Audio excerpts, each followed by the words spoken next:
justamente es atractivo de la plaza, la ciudad. Es mucho más fácil, o creemos que puede ser más fácil encontrar a alguien en el extranjero que les sea más atractivo. Eso. Y por el otro lado, pues el gran compromiso que ha tenido siempre el grupo con Santos, con sus patrocinadores, fundadores y todo, creemos que nuestra responsabilidad es seguir gestionando ese activo, ¿no? Que creo que es el gran pecado que tuvimos en Atlas, ¿no? Después de ese bicampeonato, no fuimos capaces todos de alinearnos a que teníamos que trabajar más para volver a conseguir algo, ¿no? ¿Qué aprendizajes te llevas de haber logrado eso que puedan servir como modelo para otros equipos? Cuando todos trabajan hacia la misma dirección, es muy fácil conseguir el objetivo. Lo que pasa es que es muy difícil convencer a todos de trabajar a la misma dirección. Y a veces siento que nosotros como mexicanos somos muy malos para vendernos. Y creo que nos tenemos que abrir a que venga mayor capital, porque al final ese capital que se invierte, a quien más se va a beneficiar es a nuestro aficionado. Digo, ¿qué preferían? ¿Que si México ganara un mundial o que ganara el Atlas? Y decían, no, el Atlas. Esto es Players, el podcast de Playbook, donde se sientan en esta mesa quienes realmente mueven el juego. Soy Aldo Sales y en cada episodio me siento con quienes invierten, operan y le dan forma a la industria del deporte en habla hispana. Aquí no hablamos de goles, hablamos de negociaciones. Tampoco hablamos de jugadas ni las analizamos.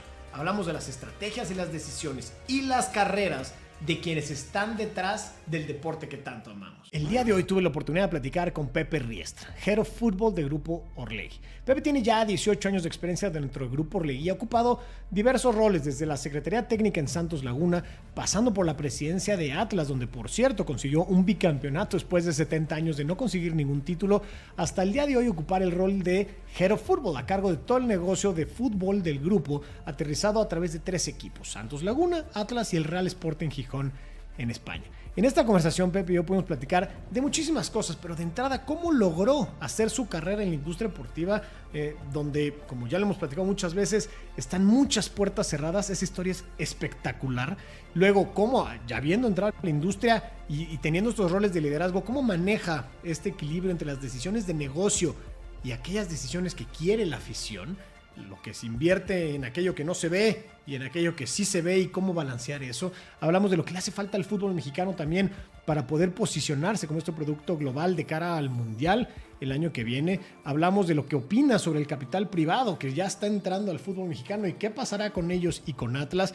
En fin, muchísimas cosas. Esta es una plática que parece una masterclass de negocio deportivo y de negocio del fútbol para alguien que quiera hacer carrera en ello. Así que te dejo con Pepe Riestra. Pepe, me da muchísimo gusto tenerte el día de hoy aquí con la audiencia de Players. Bienvenido. Gracias, un placer el poder estar aquí y compartir con tu audiencia lo que ha sido mi experiencia en la industria, cómo me ha tocado, cómo me he desarrollado y sobre todo eso, ¿no? Yo creo que al final en la vida uno aprende de otros, ¿no? Y yo he tenido la fortuna a lo largo de mi carrera de aprender de muchísima gente, de que me abran las puertas, de que me compartan esos momentos difíciles, porque el que te diga que no los tuvo en esta industria te miente, y un gran placer poder compartir mis experiencias con toda tu audiencia. Es el objetivo. Yo, a ver, te conozco desde hace mucho tiempo en la primaria. Tú eres más grande que yo, entonces yo me acuerdo que te veía y te sigo viendo todavía como este cuate que desde el principio tuvo muy claro lo que quería, así como cuando eres chiquito y quieres ser astronauta. Bueno, así. Y que fuiste necio, perseverante y estuviste duro y dale hasta donde estás hoy. Entonces justo la primera pregunta con la que quiero abrir la conversación es explorar esa parte, porque es muy valioso compartir ese journey, ¿no? Entonces cuéntame cómo se construyó tu carrera hasta el rol que tienes hoy en día. Bueno, así como conseguir mi sueño me faltó, ¿no? Me hubiera gustado estar en shorts y camisa y en la cancha todo el tiempo, pero hay que reconocer que a veces uno no tiene... yo diría, el talento está. Hay que tener la madurez en los momentos adecuados de la vida y soportar grandes cosas, ¿no? Y hay que reconocer, no te voy a decir que fue una lesión la que me separó y no llegué porque me lesioné, ¿no? Simplemente en ese momento no tenía ni la madurez ni la inteligencia emocional para enfrentar ese gran reto que es ser profesional. Pero lo que sí sabía es que quería estar en la industria. De una u otra forma, el fútbol ha sido parte de mi vida desde muy chiquito, como bien lo dices, un apasionado del fútbol.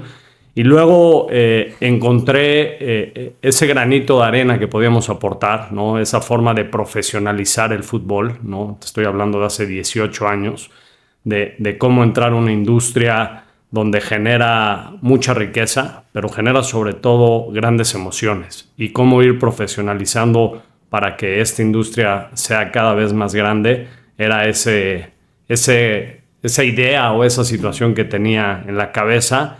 Y bueno, pues había que perseguirla, había que buscarla, había que tocar puertas, había que entrar.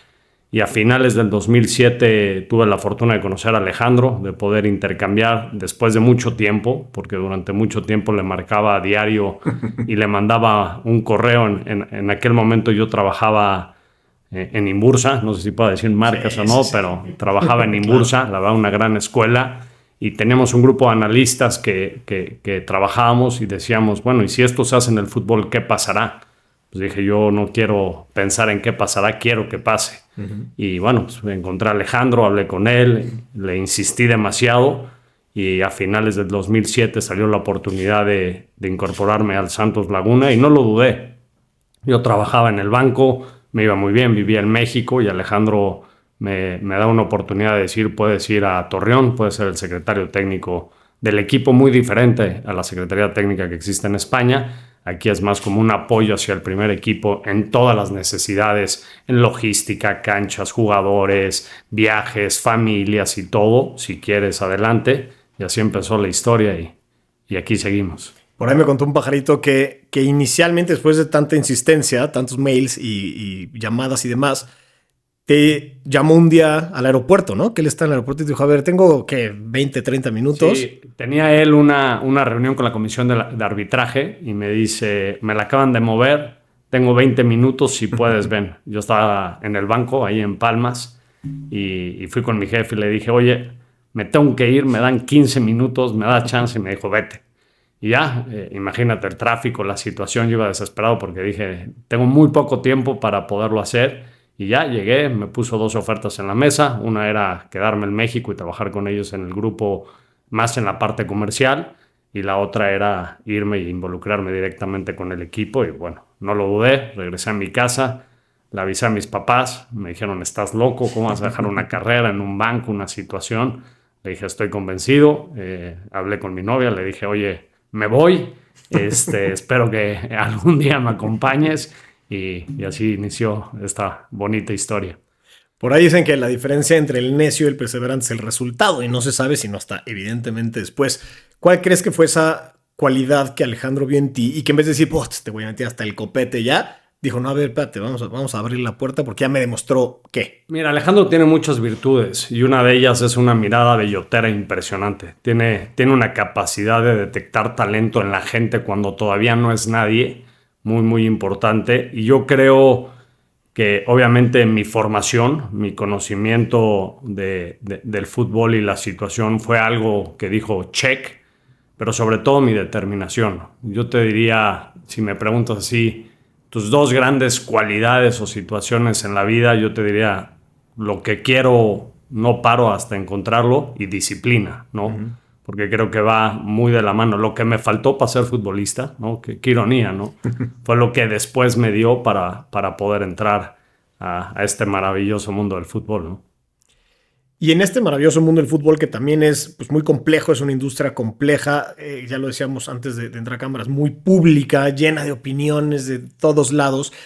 Y hoy tú ocupas un rol protagónico, un rol muy importante. ¿Qué cualidad crees que es clave, personal, para poder aguantar este trajín de medios, opiniones y realmente poder tomar decisiones estando en el epicentro de la industria? Mira, yo creo que una muy importante es no creerte cuando te sientas en la silla. Uh-huh. La silla es prestada. La verdad es que es una de las situaciones que yo le recomendaría a cualquier persona que entra a esta industria y tiene la capacidad de tomar decisiones y luego ser público, es que nunca crea que es por él. Es por la silla que uno ocupa. Y entonces todos los días tienes que estar convencido que en el momento que no ocupes esa silla, pues no vas a cambiar, ¿no? O no vas a dejar, o no creerte que la silla eres tú. Y entonces yo creo que eso ha sido una gran cualidad. Creo que también el haber vivido durante mucho tiempo protegido bajo un paraguas, ¿no? Obviamente yo fui público después de mucho tiempo dentro de la industria, ¿no? Antes trabajaba todos los días, pero nadie sabía bien quién era. y estar preparado. Yo creo que el gran reto en esta industria y en el mundo profesional es justamente eso, ¿no?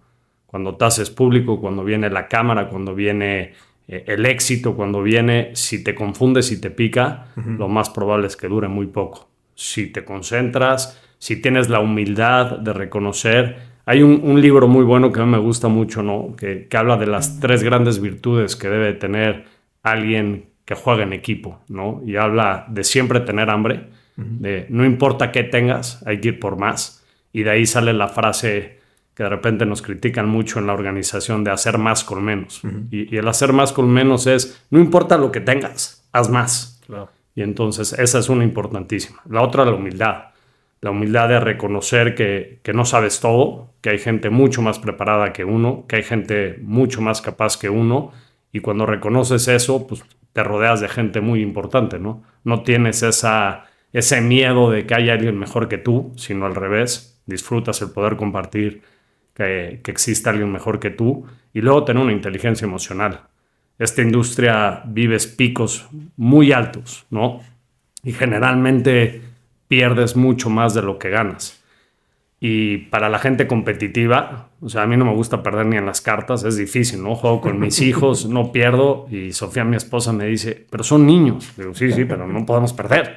Entonces, en esta industria que pierdes mucho, cuando ganas, el pico es altísimo. Y hemos tenido la fortuna en el grupo de conseguir varios campeonatos en México, no solo a nivel la liga, campeón de campeones, en la Copa, el haber gestionado un club que tenía 70 años de no haber ganado. Y en esos picos, si no tienes una inteligencia emocional pues muy importante, pues te pierdes. Crees que ya llegaste, crees que ya no hay que trabajar, ¿por qué me voy a levantar al día siguiente? Y en esa línea te digo que creo que es el gran pecado que tuvimos en Atlas, ¿no? Después de ese bicampeonato, no fuimos capaces todos de alinearnos a que teníamos que trabajar más para volver a conseguir algo, ¿no?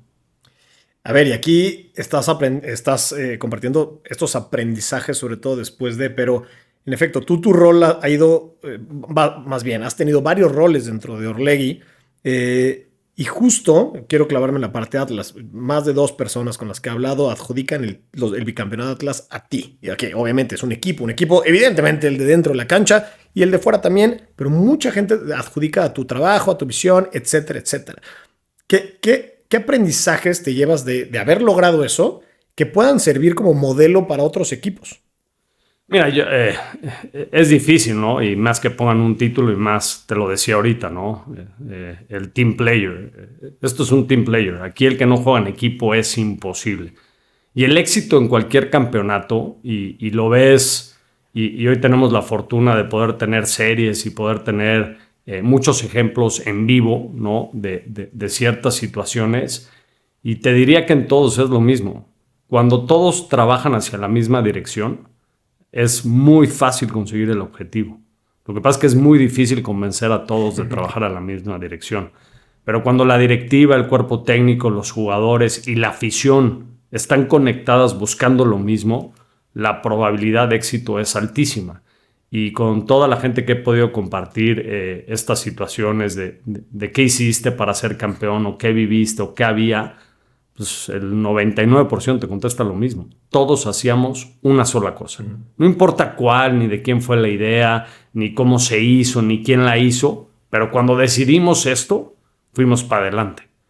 Y quitar el ego. Lo que pasa es que el ego es bueno, porque al final en esta industria tienes que tener ego para sobrevivir, sin duda alguna. Si no te la crees tú, claro, nadie te la va a creer. Pero después, si te crees demasiado que solo eres tú el que hace las cosas, pues en esta industria muy rápido te ponen en tu lugar. Pero para mí es ese. Si alguien quiere tener éxito en su vida, y creo que no solo es en el fútbol, sino en todo, en la familia, en todo, es que todos tienen que remar para un mismo lado. En el momento que alguien cree que es otro el camino el que te va a llevar, es muy difícil llegar a la meta. Y tan es así que yo te diría que en los últimos 2 años ahí ha estado nuestro gran pecado, ¿no? No hemos logrado otra vez juntarnos todos y ir hacia el mismo objetivo.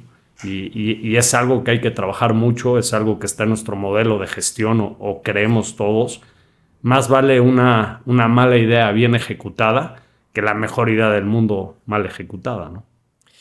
Justo quiero preguntarte cómo controlas el ego, porque, exacto, 70 años de sequías en títulos, llegas y pum, 2 de jalón, pero como dices, sí te la tienes que creer, pero ¿dónde se dibuja esa línea entre qué autoestima, qué seguridad y este güey ya se paró en un ladrillo? O sea, ¿cómo? O sea, está fácil Mira, decirlo, ¿no? es muy difícil y te mentiría que soy un experto y que la manejé, ¿no? También hubo momentos donde, no, ya para qué eso, ¿no? Si ya fuimos campeones o fuimos bicampeones.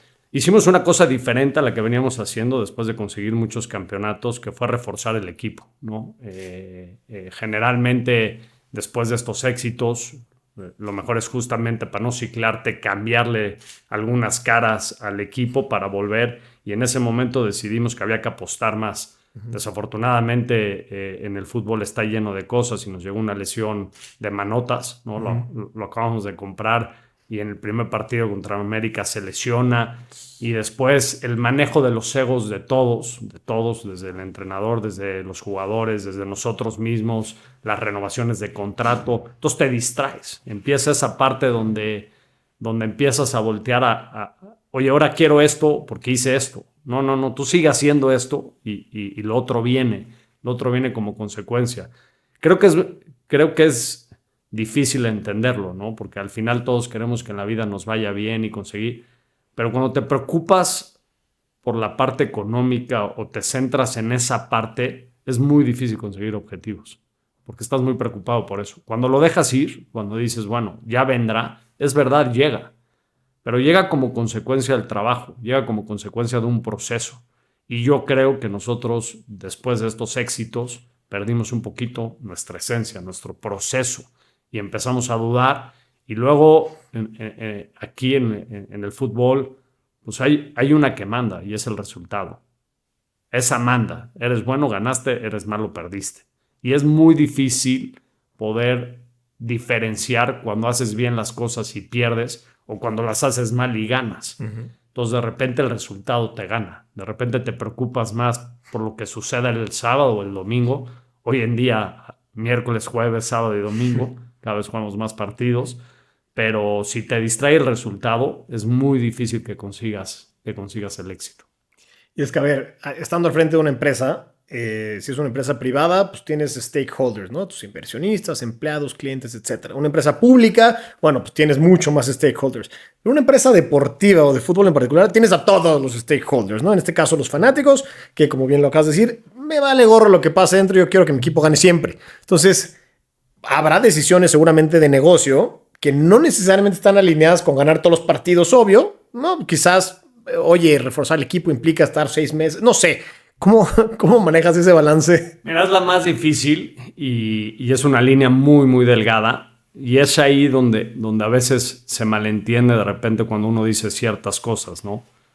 Pero lo primero es dejar de pensar como aficionado. Eso no quiere decir que no tengas la pasión, que no quieras que el equipo gane, que no hagas todo, que no quieras traer lo mejor. Pero si tú tomas decisiones justamente así, pues es muy difícil porque al final hoy muchos de los equipos de fútbol a nivel mundial son privados, pero son públicos. O sea, al final, quien te marca si vas bien o mal, pues es tu afición. Esa nunca la puedes dejar a un lado. Entonces, muy difícil esa línea porque hay muchas decisiones que a veces hay que tomar que de repente el aficionado las percibe que vas en contra del mismo aficionado. Y no, al final vas en la forma de buscar que el equipo sea sustentable por muchos años. Y ahí es donde entra este juego perverso, ¿no? De decir, gano hoy, pero lo hipoteco mañana. Claro. Y luego, claro, dentro de la industria, pues obviamente siempre hay estas situaciones, ¿no?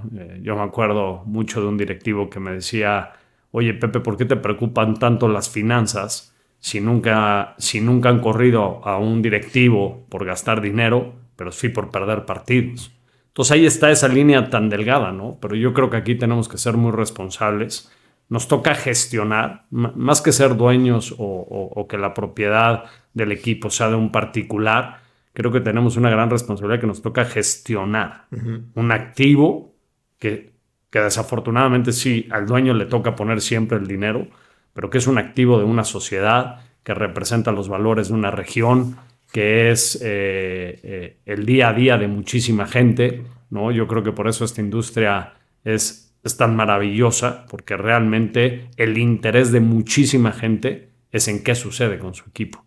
Entonces yo creo que es lo más difícil, que no te gane la parte de aficionado, pero por el otro lado, que no te gane la ambición de generar utilidades o situación. Entonces es un equilibrio constante. Y luego, ¿en dónde inviertes, no?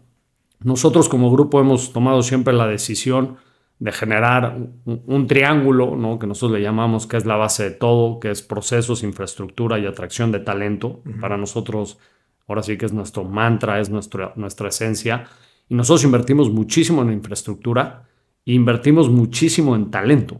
Lo que pasa es que es un talento, y aquí vamos a conectar con lo que me preguntabas al principio, de mirada bellotera, de ese potencial talento que tiene alguien que pueda atraer a mi institución y que me ayude, porque también reconocemos que el talento que ya está probado y en un nivel muy, muy alto, es imposible para nosotros poderlo atraer, ¿no?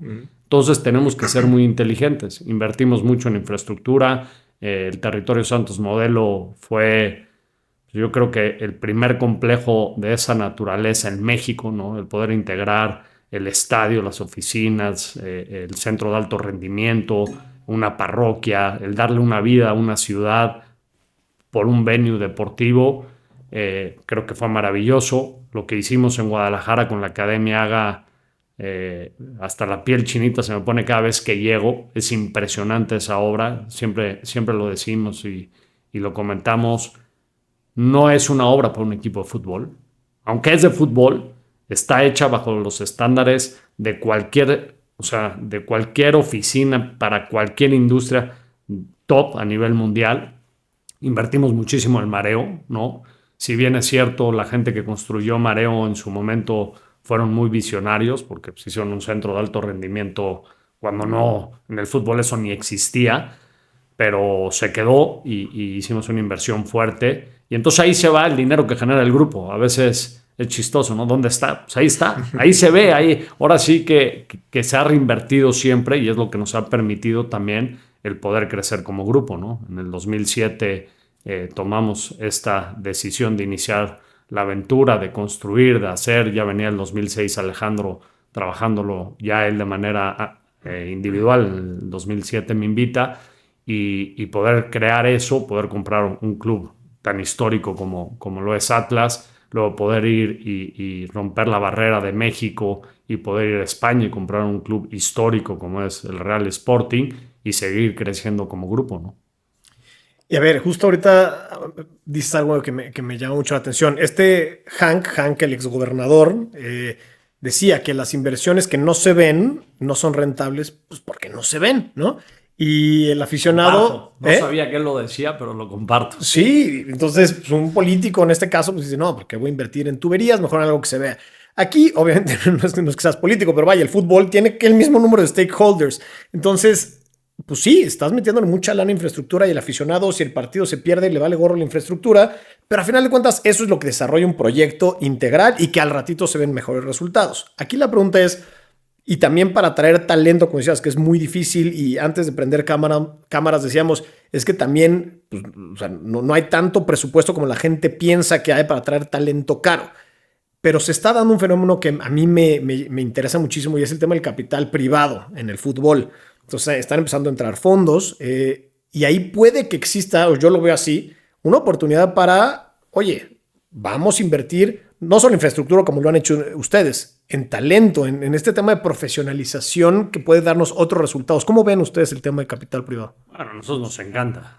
Al final, yo creo que como grupo siempre hemos sido muy de buscar eso, ¿no? De buscar las mejores prácticas, de traer el mejor capital posible, de generar una industria que crezca, que se profesionalice. Hace poquito platicábamos, ¿no? Cuando iniciábamos o cuando empezamos esta aventura y empezamos a tener esta parte de inteligencia deportiva, lo importante que era la ciencia aplicada al deporte o el sports science en el fútbol. Todo el mundo nos miraba así como, qué locos, ¿qué hacen? Y hoy yo te diría, creo que no hay ningún club que no invierta en eso, ¿no? Y creo que con el capital privado va a pasar lo mismo. Al final todos queremos lo mismo. Queremos que el aficionado viva una mejor experiencia. Y para que un aficionado viva una mejor experiencia, pues tiene que tener un lugar a donde va y la pase bien. Que no sea incómodo, que pueda llevar a la familia. Quiere ver un buen espectáculo en la cancha. Y para ver un buen espectáculo hay que traer el mejor talento. Yo creo que el éxito está, cuando hablabas de esta línea delgada entre qué decisión tomar y no, es generar, al final el éxito deportivo es fundamental. O sea, no hay forma de generar esta riqueza o que la empresa vaya creciendo sin éxito deportivo. Claro. Cuando viene el éxito deportivo, ahora sí que es el círculo virtuoso y todo se exponencia, ¿no? Y hace poquito veía la serie de Dallas Cowboys y lo que ha generado Jerry Jones, ¿no? Que es un gran ejemplo de una persona que ha puesto su vida y su empeño y yo creo que ha sido el más criticado, pero al final hizo de un club en su momento que era importante, lo hizo muy, muy importante. Bueno, tan es así que hoy es, entiendo, el más valioso de toda la industria del deporte a nivel mundial. Y sin éxitos deportivos recientes, pero siempre fue visionario y siempre vio hacia adelante lo importante que era esta combinación, ¿no? Y yo creo que México hoy vive una gran oportunidad. Hace poco no se logró llevar a buen puerto, pero creo que nos abrió los ojos a muchos y nos enseñó lo importante que es que hubo un fondo muy importante que estuvo dispuesto a comprar la liga. Estuvo muy, muy cerca y de querer invertir ese dinero porque ven ese potencial. Y a veces siento que nosotros como mexicanos somos muy malos para vendernos. Creo que el país es tan maravilloso y te da tantas cosas que a veces pensamos que con que nos quedemos aquí nos va a ir bien. Y durante mucho tiempo vivimos o estuvimos confiados de que con México alcanzaba. Y ya hace muchos años Alejandro, la verdad es que fue pionero en esto, dijo, tenemos que buscar salir de México, ¿no? No solo ser fuertes en México, más teniendo la oportunidad de tener una cantidad importante de mexicanos en Estados Unidos que consumen el fútbol mexicano. Y creo que la única forma es trayendo capital. Hay que inyectarle más dinero, los recursos son limitados en México y creo que nos tenemos que abrir a que venga mayor capital, porque al final ese capital que se invierte, a quien más se va a beneficiar es a nuestro aficionado. Es el que va a tener mejor espectáculo, es el que va a tener un mejor estadio, es el que va a tener mejores cosas. Y yo lo veo hoy. Capaz y es difícil, ¿no? Pero yo te podía hablar, en el 2007 el diferencial de ingresos entre los equipos de la Liga MX era de 3 veces chance, 2.5, 3. Hoy yo te podía decir, no tengo el dato exacto, pero te podía hablar de 8, 9, 10 veces entre el que más ingresa y el que menos ingresa. Y eso para la competencia no es sano. Al final que se dispare tanto entre unos y otros, pasa lo que ha venido pasando últimamente en el fútbol mexicano, ¿no? Parece que hay 6 candidatos al título, parece que hay otros 6 o 7 equipos que van a pelear por estar ahí y luego parece que hay otros que están peleando por permanecer, ¿no? Entonces yo creo que esta llegada de fondos, esta llegada de capital privado y esto va a hacer que sea una liga mucho más competitiva para todos, que sea más equitativa y al final pues que sea un espectáculo. Pero cuando lo convives, por ejemplo, nosotros que tenemos un club en España y tenemos la oportunidad de comparar, ¿no? Al final, ves que México no le pide nada a nadie, ¿no? O sea, al final, como está estructurada la liga, la federación, los equipos, las subs, las inversiones que hacen todos los equipos en el desarrollo de las fuerzas básicas, todo, te lo juro que hay muchos países que dijeran, ojalá nosotros pudiéramos adoptar ese modelo. Lo que hay que hacer es venderlo bien, ¿no? Totalmente. Y a ver, justo hablando de eso, ustedes tienen, como dices, una huella importante en España. Tienen Santos, Atlas, que bueno, ahorita justo quiero también preguntarte sobre el tema del futuro de Atlas, pero antes de eso, son no son un equipo, son un grupo empresarial, un multi-club ownership group hasta cierto punto. ¿Qué beneficios tiene llamémosle multipropiedad internacional en cuanto al back office, recursos, aprendizajes con México, España, los dos equipos? ¿Cómo se ve ese beneficio? Pues mira, como cualquier empresa, ¿no? Al final, como bien lo dices, más que solo tener equipos, somos una empresa que se dedica a tener equipos, ¿no? Y encuentras muchas sinergias. También encuentras puntos difíciles, ¿no? No es tan fácil al final en una industria común, pues si tú compras otra empresa y no sé, vendes pan, pues sigues vendiendo el pan y no se enoja uno porque en un lado se vende un pan y en el otro el otro. Aquí el tema es que cuando compartes a las aficiones se vuelve muy difícil, ¿no? El aficionado de un club, pues como bien dices, está preocupado por su club. Si pasa algo en el otro club, eso no lo mueve. Y entonces, yo te diría, la parte más difícil en estas estrategias es alinear las partes deportivas. Lo demás se trabaja muy bien, en las partes comerciales, en las partes de finanzas, en las partes de marketing, te da buenas sinergias, da buenas ideas, ayuda a traer patrocinios, ¿no? Por ejemplo, nosotros en el Sporting tuvimos a Jalisco como estado, te abre esa puerta que capaz si no hubiera existido esa relación. Hoy lo veo, ¿no? Al final hoy hay capital mexicano en la Liga Española, ¿no? En primera división en el Elche y en el Oviedo, en la segunda división en el Valladolid y en el Sporting con nosotros. Y hay muchos. Y eso permitió, luego me dicen que estoy loco, pero yo creo que eso permitió que pudiera llegar un Sergio Ramos, un Canales, o un Lucas Ocampo, porque voltearon a ver el fútbol mexicano. Oye, si los mexicanos vinieron a España y son capaces, bueno, España puede, y se hizo un puente, ¿no? En lo deportivo es más difícil por esta parte, porque cada equipo quiere ganar y de repente hay un jugador que no anda bien aquí, fue para allá y es muy cuestionado, claro, me mandan lo que no. Pero yo creo que hay grandes sinergias y tan es así que cada vez vemos más grupos así, ¿no? Cada vez vemos más estructuras multiclubs a nivel mundial. Por un momento, yo no sé por qué las penalizamos tanto, yo creo que a veces nos gana esa parte de la pasión, pero al final han ayudado a crecer a la industria, han llevado mejores prácticas de un lado al otro, ha permitido intercambio no solo de jugadores, sino también profesionales, ¿no? De repente gente de marketing de un país se pudo mover a la otra o adoptaron ciertas prácticas y yo creo que ayuda a la industria, ayuda a profesionalizarla, ayuda a atraer más talento, ayuda a atraer más inversión y para mí es un círculo virtuoso que cada vez se da más, ¿no? Se ha hablado mucho de la venta del Atlas, y ya, como en todo, chismes de que Rafa Márquez, el Canelo, da igual, ¿no? Esos son chismes alrededor de... Pero aquí la pregunta es, ok, por un lado asumo que es un tema de alineación con la liga y demás, correcto, pero entonces la estrategia se mantiene en Multi-Club Ownership Group y entonces podemos pensar quizás en que al ratito va a haber otro club en España o en Inglaterra, lo que sea. O sea, ¿se mantiene ese enfoque multiclub? Sí, o sea, la idea es desde hace muchísimos años, es ir hacia allá y fortalecernos en ese sentido.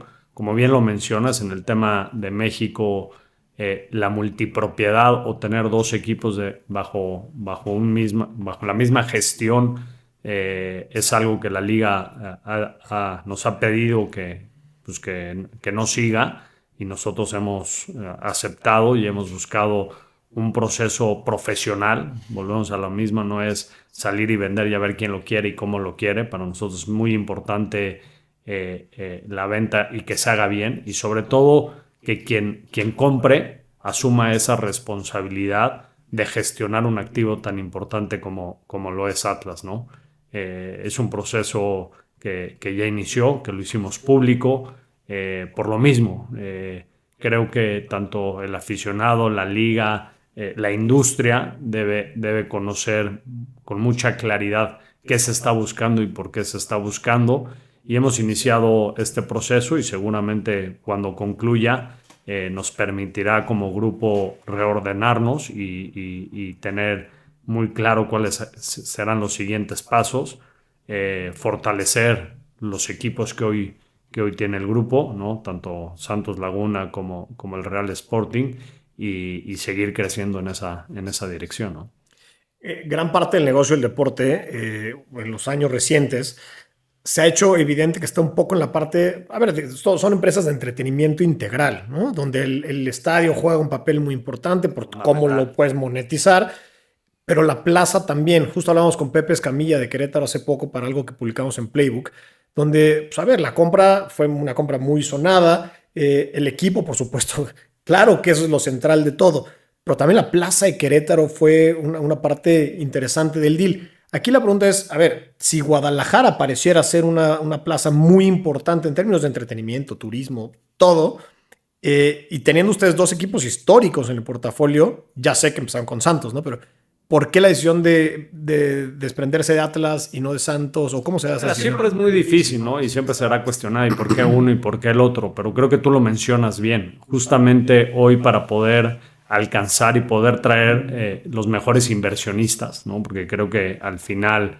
lo que buscamos como grupo es que ese socio que se sume a la mesa venga a aportar. Al final va a ser un socio nuestro, ¿no? Con otro club, pero nos vamos a sentar en la misma mesa para buscar lo mejor para el fútbol mexicano. Justamente es atractivo de la plaza, la ciudad. Es mucho más fácil, o creemos que puede ser más fácil, encontrar a alguien en el extranjero que les sea más atractivo. Eso. Y por el otro lado, pues el gran compromiso que ha tenido siempre el grupo con Santos, con sus patrocinadores, fundadores y todo, creemos que nuestra responsabilidad es seguir gestionando ese activo, ¿no? Y, o sea, son muchas las situaciones. Y aquí se podría prestar, quieren más a uno, quieren más al otro, ¿por qué este sí, por qué este no? Claro, porque ahí está su... O sea, creo que se puede especular muchísimo. La realidad es que al final como grupo decidimos que para poder atraer al mejor socio a la mesa, para poder crecer y desarrollar el fútbol mexicano al mejor nivel, pues el Atlas es una plaza muy, muy atractiva, ¿no? Y además de que nosotros asumimos la responsabilidad de gestionarlo hace, creo, 2019, más o menos, y en esos años logramos un éxito deportivo muy importante. Logramos atraer patrocinadores de mediano y largo plazo. Muchos de nuestros patrocinios vencen en el 2030, lo cual le da una solidez importante. Hicimos una gran inversión en su infraestructura, pensando en que Atlas siempre ha sido un referente en el desarrollo del talento, en la parte deportiva, y Guadalajara es una región que genera muchos futbolistas, ¿no? El estado de Jalisco es el estado que más jugadores genera en la República Mexicana, y entonces está todo hecho para que venga alguien y ahora sí que lleve esto a otro nivel, ¿no? Nosotros, creo, obviamente siempre tenemos la espinita de que queremos más, y te lo dije, ¿no? Hacer más con menos, pero al final, cuando hacemos un balance y lo hacemos sin tanto ruido externo, creo que ha sido positiva la gestión al final de Orlegui en Atlas, ¿no? Tú conoces el fútbol mexicano mejor que muchísimas personas por todos los años que llevas ahí. En esta búsqueda del socio ideal, yo sé que hay muchos socios que se han acercado a través de Moelis y que hay un proceso corriendo muy importante. ¿Qué es lo que debe tener este socio como clave que le va a hacer bien a Orlegui, evidentemente en primer plano, y al fútbol mexicano? Pues que tenga un alto compromiso y que sepa muy bien lo que significa gestionar al Atlas, ¿no? Al final, el Atlas es un equipo histórico en el fútbol mexicano. Ha vivido momentos muy difíciles. Yo creo que siempre en estas transiciones o pasar con distintos dueños cuando no tienen una visión muy clara de qué querer hacer al futuro, pues quien lo acaba pagando es la misma institución, ¿no? O sea, al final el mismo aficionado le ha tocado vivir estos altibajos. Me acuerdo mucho Alejandro recién, cuando tomamos la responsabilidad de gestionar Atlas, tuvo una reunión con los aficionados y les diría de qué serían capaces, ¿no? de hacer con tal de que el Atlas, o sea, ganara, ¿no? Si México, ¿qué preferían? Que si México ganara un mundial o que ganara el Atlas, y decían, no, el Atlas. Y en la única que fue difícil o que nunca aceptaron era, oye, si para que el Atlas fuera campeón dejarías tu rivalidad al lado contra Chivas, y dijeron no, por esa no. Entonces ahí te habla del arraigo que tiene el club para sus aficionados. Entonces lo que buscamos, o lo más importante, es alguien que tenga ese gran compromiso, ¿no? La verdad, llevan poco, pero lo que yo veo o alcanzo a ver de la forma en que Querétaro está gestionando, pues te habla del alto compromiso que tiene la nueva propiedad con sacar adelante al Querétaro, ¿no?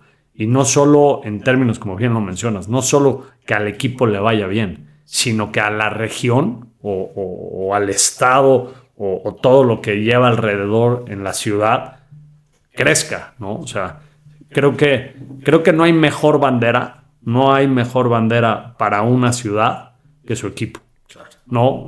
Y yo no solo lo veo en el fútbol americano es clarísimo. Hay ciudades que no tendríamos ni siquiera idea que existen si no fuera porque tienen un equipo de fútbol americano, Green Bay.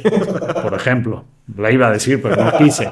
Pero es la bandera, es la ilusión. Cuando eres chiquito y tienes tu equipo de fútbol, lo defiendes a capa y espada, donde vas, te sientes orgulloso.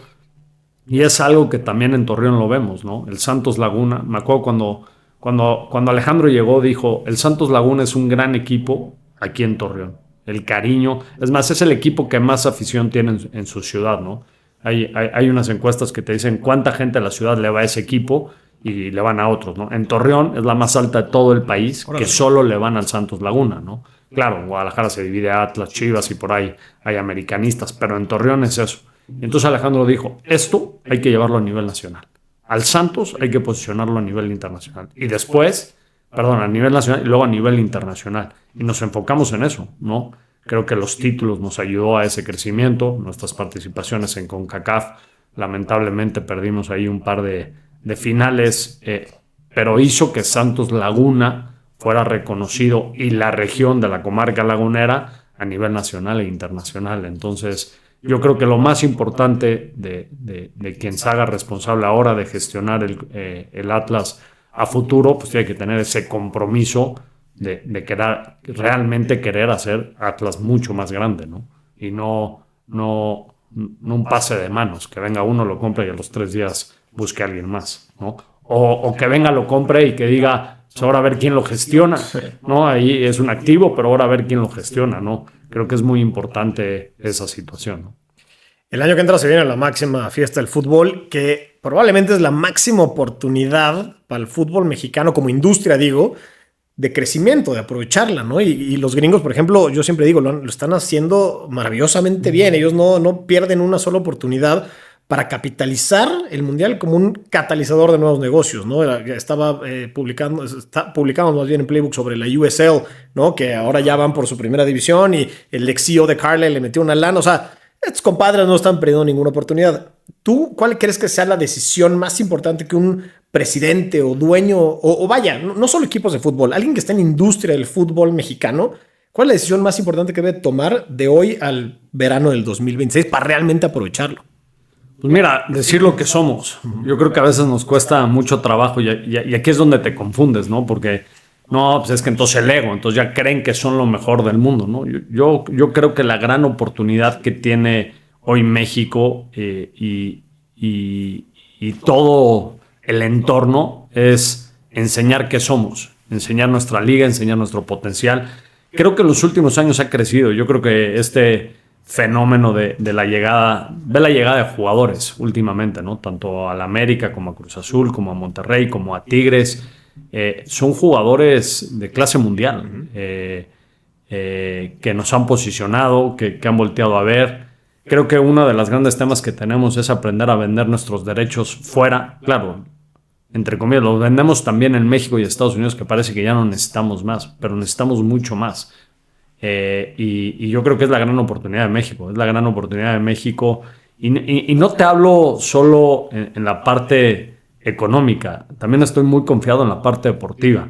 Más allá de las críticas que existen, que siempre van a existir, veo talento en México. Veo un fuerte compromiso de toda la industria alrededor, ¿no? Los 18 dueños aceptamos el plan de Javier Aguirre y cómo tiene que ser. Veo a una selección muy comprometida, veo mucho talento. Estoy fascinado con la Sub-20 hoy de México en Chile y creo que no podemos perder esa oportunidad.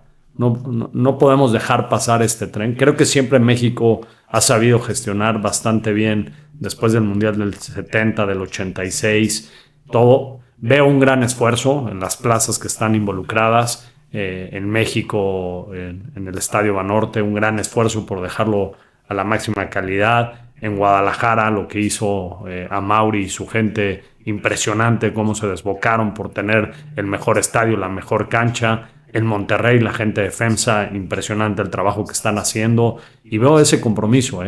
Creo que falta un poquito la fiebre. Veo a la afición, no sé qué título ponerle, pero si hicieran un estadio para 100 millones de habitantes, te aseguro que lo llenarían, ¿no? O sea, si el partido inaugural dejaran irnos a todos, estoy seguro que estaría lleno. Y creo que viene esa gran oportunidad de México de realmente creérnoslas, de realmente vender lo que es nuestro país, de demostrar de qué somos capaces. Y creo que vamos a tener los ojos del mundo, ¿no?, puestos en muy pocos meses. Y si dejamos pasar esta oportunidad, creo que nos vamos a arrepentir toda la vida. Sobre todo porque yo veo a la MLS creciendo y creciendo y creciendo, pero tú ves el número de fanáticos que hay en Estados Unidos de la MLS contra la Liga MX y no hay ni punto de comparación. O sea, la Liga MX, no voy a decir aplasta a la MLS, pero vaya, es otro boleto. Entonces creo que, exacto, es cuando se mezcla una cosa con la otra y sale un resultado positivo, pero tenemos que ponernos abusados, ¿no? Sí, y aprovecharlo, ¿no? Y es difícil. Lo que pasa es que a veces te diría que la parte deportiva se pelea con la parte de negocio. Y yo creo que hay que unirlas. Claro. Es tan importante lo deportivo como lo del negocio, porque para que pueda vivir lo deportivo necesita el negocio, y para que el negocio pueda vivir necesita lo deportivo. Y a veces no hemos sabido transmitir esa idea, ¿no? O sea, y yo lo vivo muy de cerca, ¿no? La famosa Leagues Cup. Creo que a veces no valoramos o no estamos tan claros de lo que representa el poder haber unido una competencia oficial entre la Liga MX y la MLS. O sea, yo creo que sería el sueño de cualquier liga, ¿no? Yo oigo a veces hasta la famosa Superliga y digo, pero eso lo tenemos nosotros. Claro, en la parte deportiva es muy difícil y lo comprendo. Jugar de visitante todo el tiempo, la cantidad de viajes, el desplazamiento, la situación. Ahora cambió el formato. Si unos llegan más preparados, otros llegan. Pero creo que si nos quedamos en eso, nada más estamos viendo el corto plazo. Y aquí el chiste es ver a mediano y largo plazo. Que tiene mejoras muchísimas. Que podemos hacer mejor las cosas, no tengo la menor duda. Pero a veces te digo, como que no valoramos mucho lo que tenemos. Como que siempre nos gusta estarnos quejando, y pareciera, y te lo comentaba cuando llegué, es una industria tan simple, que los que estamos dentro la queremos hacer tan compleja, como que para que nadie entre. No es tan difícil que no venga nadie. Pero la verdad es una industria simple. Pero lo más difícil en la vida es hacer las cosas simples. Exactamente. Muy buena frase esa. Pepe, para cerrar siempre hago algunas preguntas.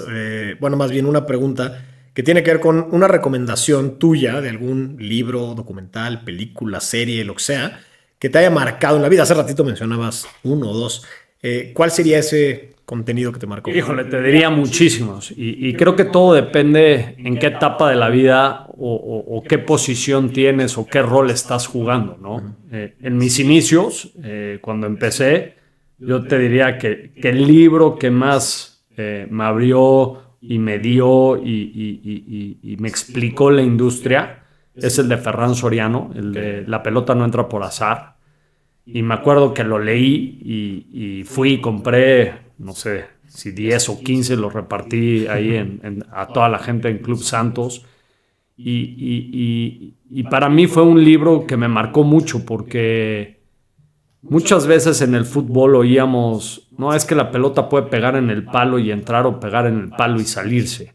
Y entonces pareciera que todo ya está escrito, ¿no? O sea, entonces, ¿qué hago de lunes a sábado para ganar el partido el domingo? Pues mejor no hago nada, porque al final ya está escrito. Y dentro de Santos Laguna hay una persona que yo admiro mucho siempre, porque fue un gran mentor y me ayudó muchísimo, que se llama Gustavo de Villa, que él siempre decía, si vieran todo lo que hay que hacer de lunes a sábado para que 11 gentes salgan a jugar 90 minutos, capaz si nadie estuviera en esta industria. Entonces, ese libro en esa etapa me marcó muchísimo. Luego, cuando vas tomando un rol de liderazgo, te vas dando cuenta lo importante que es jugar en equipo, team player. Entonces hay un libro muy bueno que habla de eso, de justamente del jugador ideal, del team player, de ideal team player.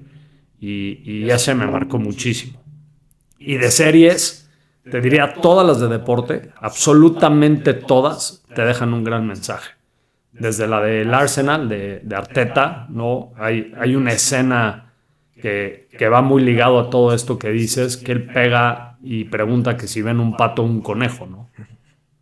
Y los dos tienen razón. Puedes ver un pato o un conejo. El problema es que si queremos ganar el partido el sábado, todos tenemos que ver al conejo o todos al pato. El problema es que si cada quien ve distinto, es muy difícil. Y esa serie me marcó mucho. Recientemente la de Dallas, la de Jerry Jones, me mandó mensajes muy claros, muy fuertes de estos visionarios que cuando inician nadie les cree, después te vuelves héroe y después tienes que volver a empezar, ¿no? Esa va muy ligada al momento presente que vivimos. De béisbol hay dos de los Red Sox muy buenas. Una que creo que se llama Back to Back, que es cuando el 2000, creo que es 2003, pierden con los Yankees y en el 2004 ganan la Serie Mundial en situaciones, pero hay momentos muy claves del partido, sobre todo en el 2003, que hablan de qué vivía el pitcher en lo personal, cómo el manager no se atrevió a tomar una decisión, pero cómo el directivo quiso pero no quiso, y te habla de esta descoordinación que los llevó a perder el partido, y luego al siguiente año decir todos a la misma y ganar la Serie Mundial. No soy muy fan de la Fórmula 1, pero la serie de la Fórmula 1, impresionante, el trabajo en equipo y todo lo que hay detrás de un equipo, ¿no? Porque si bien es cierto, vemos salir a los pilotos y dices, qué impresión, pero qué impresión lo que manejan atrás, ¿no? O sea, el team principal es impresionante, ¿no? O sea, son de esas cosas que si me dijeras, oye, hoy con quién te gustaría sentarte, me encantaría sentarme un mano a mano con cualquier, ahora sí que director deportivo de una escudería, sería impresionante. De libros ya más de liderazgo, de inteligencia emocional, creo que hay muchísimos. Hay uno que me recomendó mucho un entrenador portugués que se llama Range, y habla de esta habilidad que tienes que tener hoy de ser generalista, ¿no? Creo que durante mucho tiempo nos dijeron que había que aprender una cosa y volverte experto en una sola cosa, y yo creo que el mundo de hoy exige que sepas mucho de todo, pero nada de, o sea, no que seas el experto. Y para gestionar o para estar enfrente, necesitas saber de todo. En esta industria es impresionante la cantidad de cosas del exterior que juegan en el resultado de un equipo, ¿no? Entonces ese es otro que me dejó muy marcado. Creo mucho en la parte mental, ¿no? En esta parte del coaching. Las series estas de Federer, de Alcaraz, que hablan de esa parte, ¿no? Creo que a veces la dejamos a un lado y queremos que los jugadores, que es una parte difícil, ¿no? Porque para mí el futbolista es un activo, ¿no? Y lo tengo que ver como un activo, pero al final es una persona. Entonces es muy difícil, porque es un activo. O sea, al final, yo se los digo, ¿no? Porque cuando ves las nóminas y ves las situaciones, la gente dice, no, ¿y cómo? ¿Y por qué gana eso? Digo, pues es como para la industria refresquera, la máquina que hace los refrescos. ¿Cuánto cuesta una máquina? Nada más que ellos saben que la máquina siempre da un rendimiento, ¿no? Sí. La mía, hay veces que da muy buen rendimiento y hay veces que da un pésimo rendimiento. Entonces, esa gestión de esa situación, la parte emocional, y creo que más hoy, yo creo que hoy los futbolistas están expuestos a una cantidad de cosas que antes no, y entonces el estar bien emocionalmente se vuelve fundamental. Entonces creo mucho en esa parte mental y del coaching. Yo he vivido distintos procesos de coaching durante mi carrera y confío mucho en eso. ¿Qué más te podría decir? Bueno, prácticamente todo. No sé si sea un problema o una virtud, porque todavía no he podido definir. pero tengo tan mezclada mi parte profesional y la personal que prácticamente no hay nada que yo no haga en el día que la relacione con mi trabajo. O que no vea algo, no sé, hasta una serie, la que quieras, que no tenga nada que ver con, que no la lleve al ámbito, a mi ámbito profesional o al ámbito de decir cómo esto me puede ayudar a hacer esto. En todas, hasta en la de Succession. En todas le llevo una parte importante. Mira, si esto hiciéramos en la organización. O sea, vivo 24/7 en esta mezcla profesional-personal, y quien te diga en la vida que hay que buscar equilibrios y así, la verdad es muy fuerte. Es muy difícil, ¿no? Si te equilibras a lo familiar, pues difícilmente vas a rendir 100% en lo profesional. Si te vas 100% a lo profesional, es difícil la parte familiar. Creo que lo que tienes que saber es cómo jugar con las dos, ¿no? No, pues tremenda biblioteca de contenido, ya nos dejaste aquí, o sea, apuntadas todas, buenísimo. Pepe, ¿algo que te gustaría agregar que no hayamos cubierto? Eso, yo creo, y ahora sí que transmitir que en la vida hay que seguir tu pasión. Sé que es difícil y claro que desde mi silla pudiera ser a veces hasta muy fácil, ¿no? Como bien lo dijiste cuando empezamos. Oye, desde chiquito querías esto. Y parece muy fácil, ¿no? Que yo lo diga y que todo el mundo lo haga, pero creo que al final en esta vida tienes que seguir tus pasiones, ¿no? Y con mucha determinación. O sea, el que tiene miedo a perder algo, es difícil que gane, ¿no?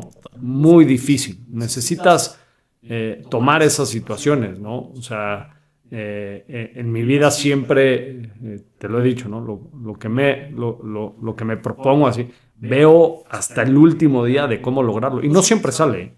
Es más, te digo, la mayoría de las veces no sale, pero vivir el proceso, vivir ese journey, buscando llegar ahí, quiero ahí, cómo le hago, aprendiendo. Yo creo que también el preguntar, no dudes en preguntar. Yo veo muchas veces en muchos lugares donde estás, me toca muchas veces ser el que platique, pero muy pocas preguntas. O sea, al final, ¿entendieron? Sí. Y después te vas, puta, lo hubiera preguntado, lo hubiera dicho, hubiéramos hecho. Yo siempre tuve esa inquietud de preguntar, de rodearte de gente. Yo creo que a la gente le gusta compartir sus experiencias. Lo que pasa es que es difícil a veces hablar de las experiencias porque como que tenemos que tener este modelo de que somos perfectos, ¿no? De que no nos equivocamos, de que todo lo hacemos bien, de que siempre pensaste y te salió bien. No, hay muchas que salen muy mal y nosotros lo reconocemos. Nosotros nos hemos equivocado mucho en los últimos 2 años. Tan es así que estamos cambiando todo nuestro interior, nuestro modelo de gestión, nuestras formas, nuestros procesos, todo para mejorar y volver a empezar. Pero solo reconociendo que lo que hiciste no fue bueno, te puede permitir el volver a avanzar. Me quisiera quedar en excusas, pues te diría millones de excusas, ¿no? El primero, no, pues es que el COVID, o el segundo, esa situación que nos tocó vivir con Disney en su momento. O sea, pudiera culpar a todo, ¿no? No, pues los jugadores no anduvieron. No. Nosotros no generamos ese ecosistema que nos permitiera ser buenos, pero eso. Y yo creo que ser auténtico, ¿no? Yo creo que muchas veces me decías esto del personaje y la persona. Yo creo que una de las cualidades que tiene Orlegui, para bien y para mal, porque también nos ha costado y nos hemos equivocado, somos auténticos. La verdad es que lo que buscamos y queremos es lo que decimos y hacemos. A veces es difícil, a veces creo que hay que moderar un poquito, pero al final eso, el ser auténtico en la vida y valores y principios son los que te llevan, o sea, a poder construir grandes cosas, ¿no? Pepe, te agradezco esta plática porque creo que ha sido una masterclass de cómo construir una carrera exitosa en el deporte y temas de liderazgo y demás. Pero te felicito también justo por eso, porque, a ver, creo que te lo decía antes de prendiéramos cámaras, pero yo te he puesto como referencia más de 2 veces de cómo sí se vale y sí se puede y sí es real este rollo de perseguir tu pasión, siempre y cuando lo acompañes de trabajo y disciplina, que es lo que decías.